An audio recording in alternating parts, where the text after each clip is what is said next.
አሚን መልቲሚዲያ ፕሮዳክሽን። ስጋት ወይስ በቀል? ልብ አንጠልጣይ የህይወት ታሪክ ክፍል 10።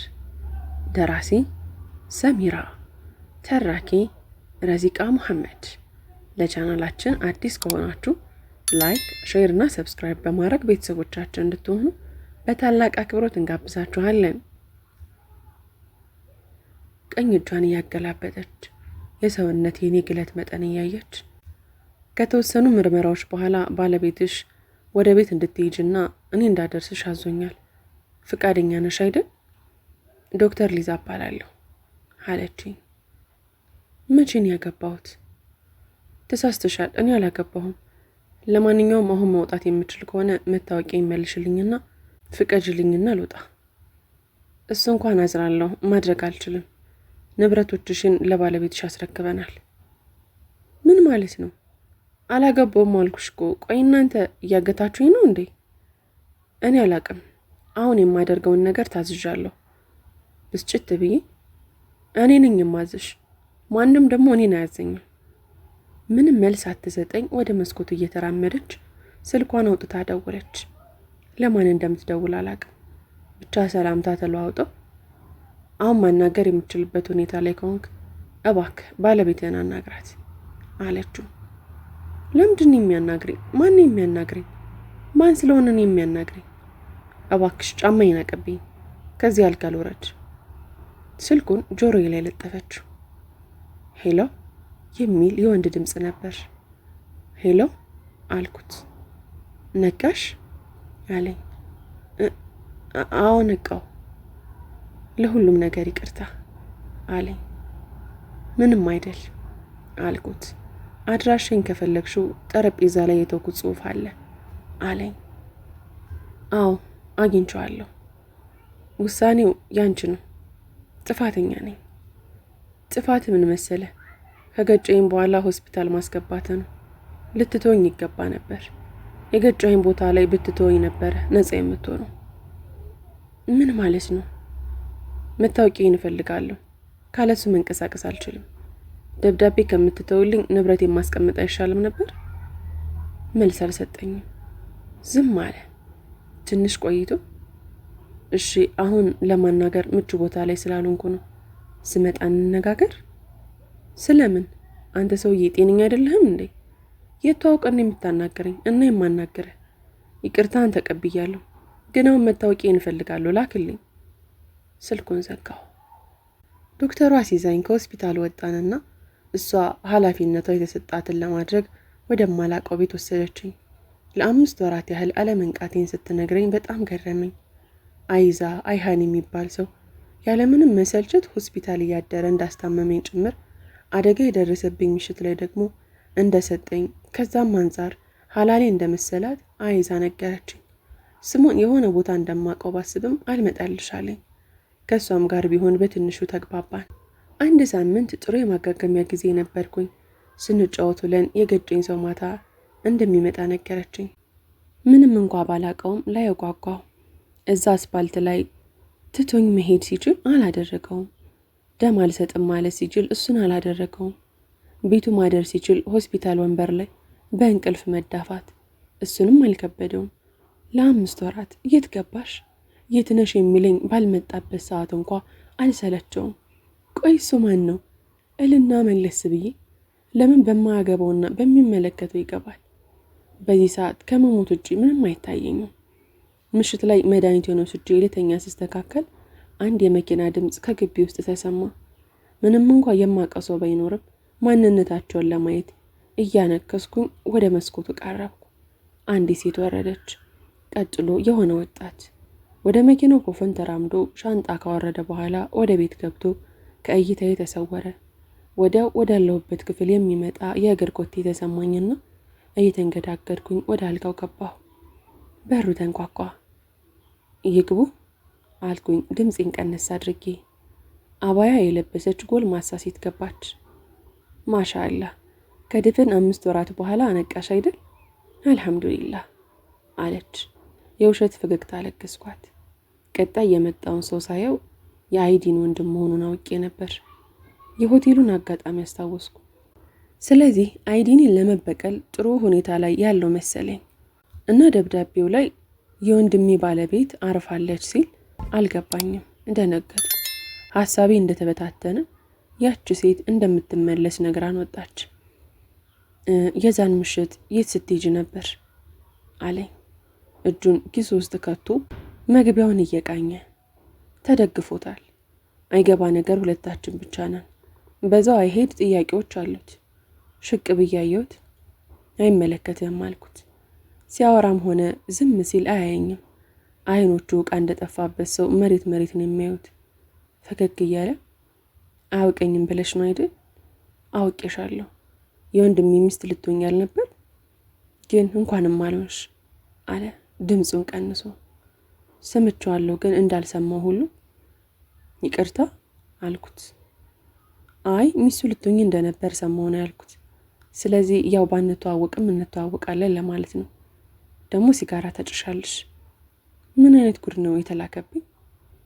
እንደኔ ዝምታ፣ የእሱ መለፍለፍ ይደንቃል። ምን ቸገረ? አይ የገጮሽ ምሽት ላይ ኪስሽ ውስጥ አግኝቼው ነው። ደግሞ ሙስሊምሽ። እባክህ ክፍሉን ለቀህ ትወጣልኝ። ጭራሽ በራሴ ቤት ውጣልኝ። ለምን አትበላውም ታዲያ? አሁን መታወቂያን ስጠኝና አልሂድ፣ ብዙ ስራ አለብኝ። ስራ ስትይ ልትገያቸው ነው? እነማንን? አንቺ ልጠይቅሽ እንጂ ሽጉጥ ከሩሲያ አላስመጣልሽ ነበር። ውስጥ ይርር አለ። ምን አይነት ሰው ነው? ዝም ብዬው ተሸፋፍኝ ተኛው። ከተኛው ግማሽ ሰዓት አለፈ። ክፍሉም ጸጥ ብሏል። ሄዷል ብዬ አንሶላውን ስገልጥ ባለበት ቆሞ አትልፊ አልሄድኩም አለኝ።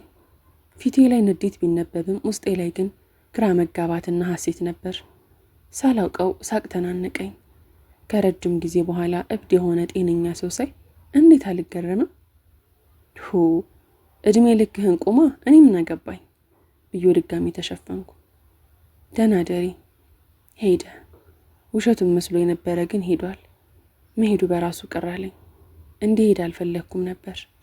በሩ ላይ እንደፈዘዝኩ ድጋሚ ተመልሶ መጣ። የድንጋጤ ፈገግ አልኩ። በሩን ሳልዘጋልሽ ሄድኩ አይደል ብሎኝ ዘጋውና ሄደ። ሳኩኝ። ምን አይነት እብድ ነው?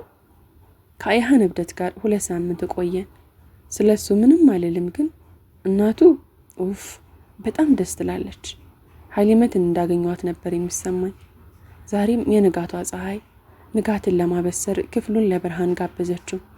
ተነስቼ ታጠብኩና ጸጉሬን አበጥሬ እያነሰነስኩን ከክፍሉ ልወጣ በሩን ስከፍተው አይሃን ላንኳኳ እጁን ከፍ እንዳደረገው ተገጣጠመ። እኩል ነበር የደነገጥ ነው። አሰላሙ አለይኪ አለኝ ድንጋጤውን እየደበቀ። ደህና አደርክ? መልስ እያናደደው። ቁርስ እንድንበላ ልጠራሽ ሲመጣ ዝም አለ። እሺ አልኩትና ለወጣ ስል እሱን መንገድ ለመልቀቅ ሲጠጋ ሁለታችንም ተመሳሳይ አቅጣጫ መርጠን ስለነበረ ሊያሳልፈኝ ባለ ቁጥር በትይዩ ተጠጋጋን። እስኪ አንድ ጊዜ ቁም አልኩትና እየሳቅኩ አለፍኩ። እናም ካሚላ ጋር ሄጄ ሳንኳትና ተቀመጥኩ። ካሚላ ማለት እናቱ ነች። ልንበላ ስንዘጋጅ አይሃን ከጋራው ሰሃን ወደ ግል ሰሃኔ ቀንስልኝ ጀመር። ትንሽ ቶስት፣ ስጋ፣ ብሪያኒ ነበር። ቃሪያ አልፈልግም። አዎ አንሳው፣ ቃሪያውን አንሳው አልኩት። ቃሪያዎቹን መርጦ እያነሳ በራሱ ሰሃን ላይ ማድረግ ሲጀምር ካሚላ እንዴት ነው ዛሬ እባክህ እንክብካቤ በዛ አለችው። እሱም በጨረፍታ ካሚላን እናቱን አይቷት ፈገግ እያለ ያው መኪና ስለገጨዋት ከአንድ እናቴ በእስር እንዳትነጥለኝ ነው አለ። አይሃን መቼውን አፍህ የሚሞተው አልኩት። ስሞት አለኝ። አረ ቀልድ ተጀመረ። ኻዲሟ ድንገት መጣ። አለቃ አይሃን በር ላይ አቶ ኢልካር እየጠበቀህ ነው አለችው። አስገቢው እንጂ አላትና ወደ ቀልዱ እየተመለሰ ግን ቢረፍድብኝ እስሩን በተሻለ ስር እንደምትቀይርልኝ አልጠራጠርም። ምን ማለት ነው? ካሚላ ነበር ያለችው። ኢልካርን ይዞ ልምጣ ብሎ እሱም ሄደ። ይሄ ልጅ እያበደ ነው እንዴ አለችኝ። አላውቅም በሚል ከንፈሬን ገልብጬ አሳየዋት። የተቀመጥኩት ለግቢው ጀርባዬን ሰጥቼ ስለሆነ ምን ይሆን? ማን ይምጣ? ምንም አላቅም። ከካሚላ ጋር አሪፍ ወሬ ይዘን እያወራን እንዳለ አሰላሙ አለይኩም አክስቴ የሚል ኮርናና ድምጽ ተሰማኝ። በትንሹ ዞር ስል እንባዬ ደርሶ በአይኖቹ ላይ ግጥም አለ። ስሙን ቀይሮ ነው የሚኖረው ማለት ነው? የቀድሞ ማንነቱን በዛሬው የኢልከር ማንነት ውስጥ ቀብሮ የሚኖር መስሎት ነው? ወይም ያስለቀሳቸውን አይኖች ዛሬ እንባቸውን በስሙ ሊያብስላቸው ነው? ኢልከር ማለት ሃዲ ነው። ከሃዲው ሃዲ፣ የህይወት ሽፍታ ሃዲ፣ የመጀመሪያው ጠባሳዬን የቀረጸው ሰው ዛሬ ስሙ ኢልከር ሆኗል። አጠገባችን እስከሚደርስ ተኮሳትሬ በአይኖቹ የተቀበልኩት የእነዛ ምሽቶች ለቅሶዬ፣ ጩኸቴ፣ የተሳቀቅኩባቸው ቀናት በትውስታ መዝገብ ተደረደሩ። ያጎቴ ልጅ ባለቤት ነው፣ ኢልከር ይባላል አለ አይሃን ወደ እሱ እያመላከተኝ። ረሂቅ፣ እኔ ደግሞ ያሳደገ ወንድም ልጅ ረሂቅ አብዱል አዚዝ ነኝ። የአባቴን ስም አንድ በአንድ ቃል በቃል እየረገጥኩ ነበር የተናገርኩት። ሃዲ፣ ያሁን ኢልከር ውሃ ሆኖ ፈገግ እንዳይል ጥሩ ትውስታ የለም፣ እንዳያለቅስ ምክንያት የለውም። አፈጠጠ፣ እኔም አፈጠጥኩበት። እንዴት ደስ ይላል፣ ትተዋወቃላችሁ ማለት ነው አለ አይሃን ለእናቱ በግርምት እየነገራት። እኔም ራሴን እያንቀሳቀስኩ አይኔን ከሱ ላይ ሳልነቅል በጣም እንጂ ከረጅም ዓመት በኋላ ስንገናኝ አይደል አልኩኝ። ሃዲን እያየሁ ልቤ ተቃጠለውን የማወጣው ይመስል በረጅሙ ተነፈስኩ። ግን ድንገት ስሜት መሃል ገባ። ዝምታውን ሳየው አበገነኝ፣ አመመኝ። ደህና መሆን አልቻልኩም። ከተቀመጥኩበት ቢሏ ይዤ የተነሳው። እንኳን ደህና መጣ ያጎቴ ልጅ፣ እንኳን በደህና መጣ። ልገለስ እፈልግህ ነበር ግን በራስህ መጣ። በጣም መልካም ሰው ሆነ የለም እንዴ? እድሜ ለአሽፊ፣ እድሜ ለዛች ሴት በል። ሌላ ጊዜ የሚያየኝ አይሃን ግራ ገብቶ ተተቀመጠበት ሽቅብ አይኔን እየተመለከተኝ ቲያትር እየተወንሽ ነው እንዴ ረሂቅ? ቢላ ምን ይሰራልሻል አለኝ እየሳቀ። ቀልድ መስሎታል። ሳቁን ማቆም ሳይችል ሲቀር ዝም በል ብዬ ጮህኩበት። ከዛፉ ላይ የነበሩት ወፎች በአንድ ጊዜ ብን ብለው በረሩ። አካባቢው ጸጥታ ወረሰው። ዝም በል። አይሃን ደንግጦ ዝም አለ።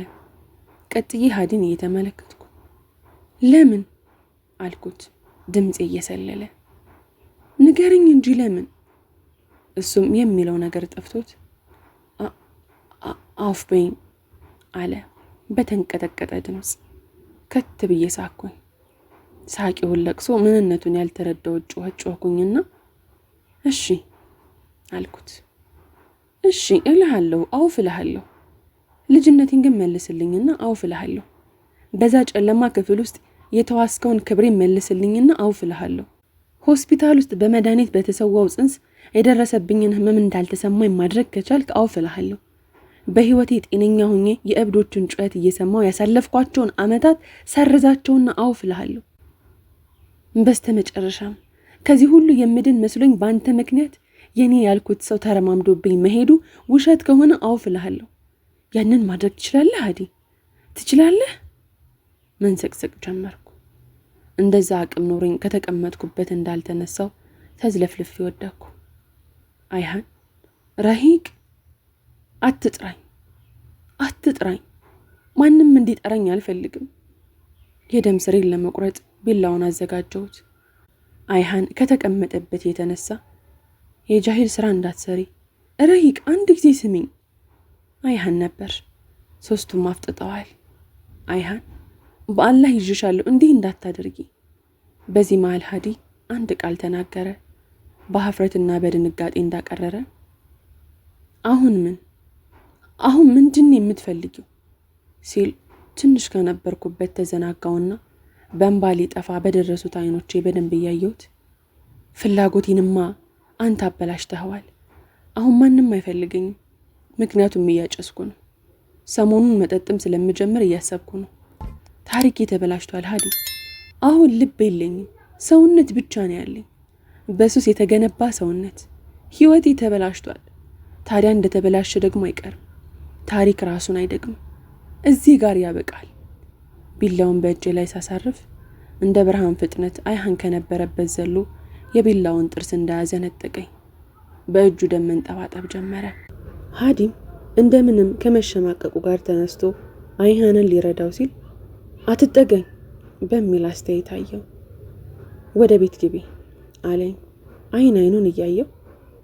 ቆይ ኢልከር የማሆን ነገር አድርጎሽ ነበር እንዴ አለኝ። አላውቅ ብዬው ከማዕድ ክፍሉ ልወጣ ስል እጄን ያዘኝ። ቁሚ የሚለው ቃል አያስቆምሽም ብዬ ስላሰብኩ ነው። ፊቴን ወደ ሞጫው እንዳዞርኩኝ ፈቃደኛ ሆነሽ ብትነግሪኝ ደስ ይለኝ ነበረ። ግን ስዞር እንደ ወትሮ አይኑን እየሰበረ የሆነ ልክ ያልሆነ ነገር እንዳለ ይሰማኛል። በእርግጥ የማውቀው ይህንን ማንነትሽን ነው፣ ግን ከዚህ በፊት የነበረው ማንነትሽን ስሰማ ይናፍቀኛል። በአላህ ለራስሽ ስትይ እሺ በይኝና ሁሉንም ታየው። ትቼው ወደ ክፍል ሄድኩኝና ቆልፌው ማልቀስ ጀመርኩ። ወደ በረንዳው ወጥቼ ሲጋራ ማጨስ እንደጀመርኩ ከሌላኛው ክፍል በረንዳ አይሃን መጥቶ አሸዋ ልስጥሽ አለኝ። ተስማምቼ ወደሱ ስዞር አልሰለቸኝም፣ ግን ምኑ በሚል አስተያየት አየሁት። ከሰገድሽ ስንት ጊዜ ሆነሽ? አይመለከትም። እሺ ሲጋራውን ልጋራሽ እችላለሁ? ገንዘብ አለ፣ ከፈለከው ግዛው። እኔ የምጠቀሙ ምርት ካሮን ስለሚበዛበት ጎጂ ነው።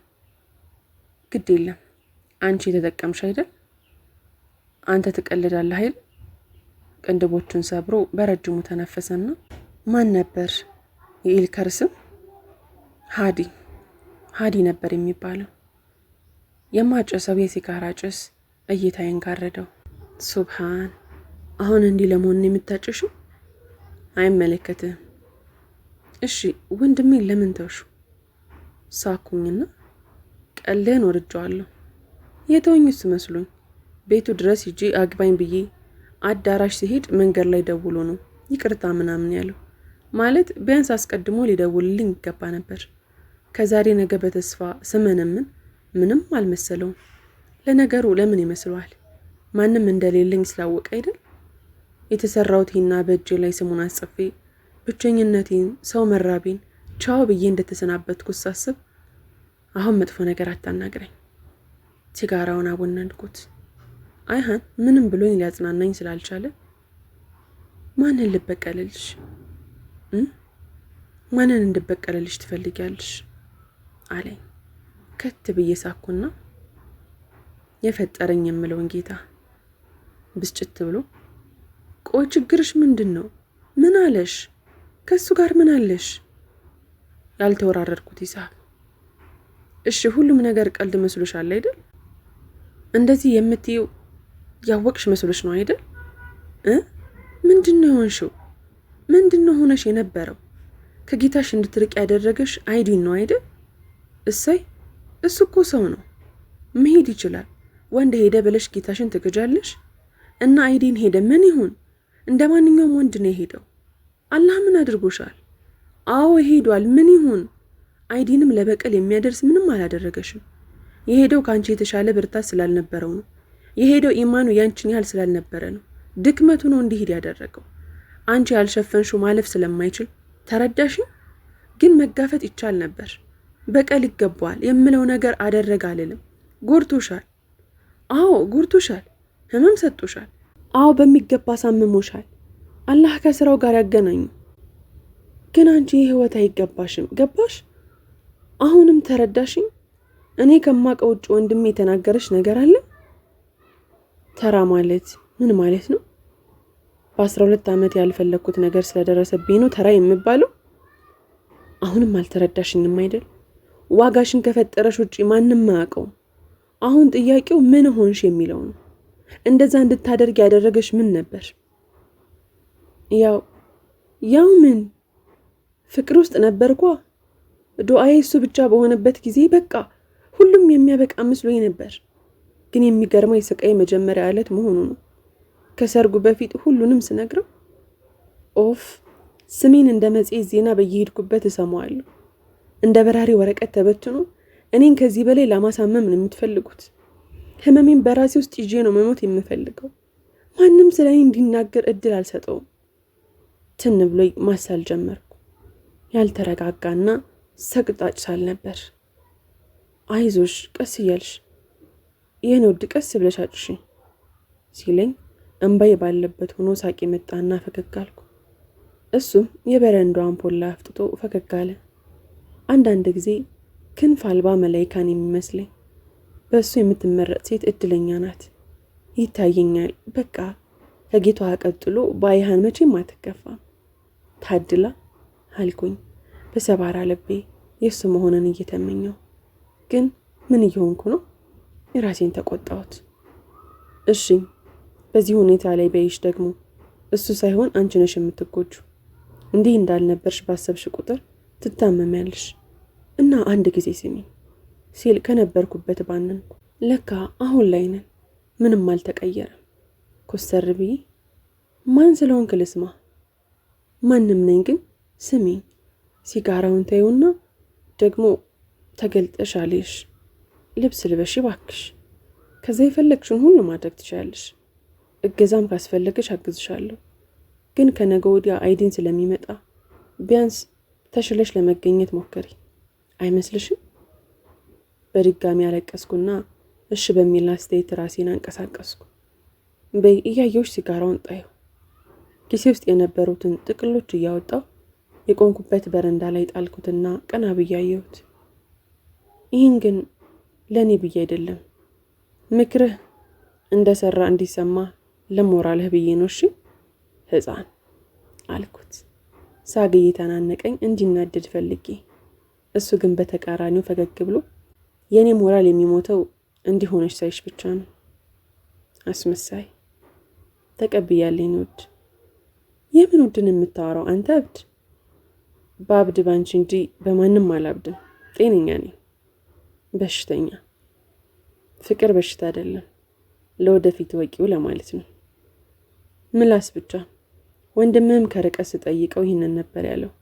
በጌታዋ ላይ በተውበት ከጸዳች በኋላ እንደ ንጹህ ሚስቱ ይቀበላታል። ግን ውሸታሞች፣ ሁለታችሁም ውሸታሞች ናችሁ። አንተ ያልሆንኩትን ታወራለህ፣ እሱ ደግሞ ያላመነበትን ይናገራል። አሞኛል፣ ተወኝ። መበሳጨት ጀመርኩ። ጸባዬ በየደቂቃውን የሚለዋወጠው አሁን ደስተኛ፣ አሁን አልቃሽና ብስጩ ያደርገኛል። ቀጥዬ ማልቀስ። አይሃን ቅንድቦቹን ሰብሮ ዝም አለ። ዩኒቨርሲቲ ውስጥ የተማሪዎቹ ወሬ ቅብብል በጆሮ ይሰማኛል። ሁለቱንም ጆሮዎችን ይዤ ማልቀስ ጀመርኩ። ረሂቅ አለኝ። አትጥራኝ፣ ሞት ይጥራ፣ አትጥራኝ። ወደ መኝታ ክፍል የገባውና አልጋዬ ላይ ተደፍቼ ማልቀስ ጀመርኩ። ክፍል 11 ይቀጥላል። ታሪኩን ከወደዳችሁ ላይክ፣ ሼር፣ ሰብስክራይብ ማድረጋችሁን እንዳትረሱ።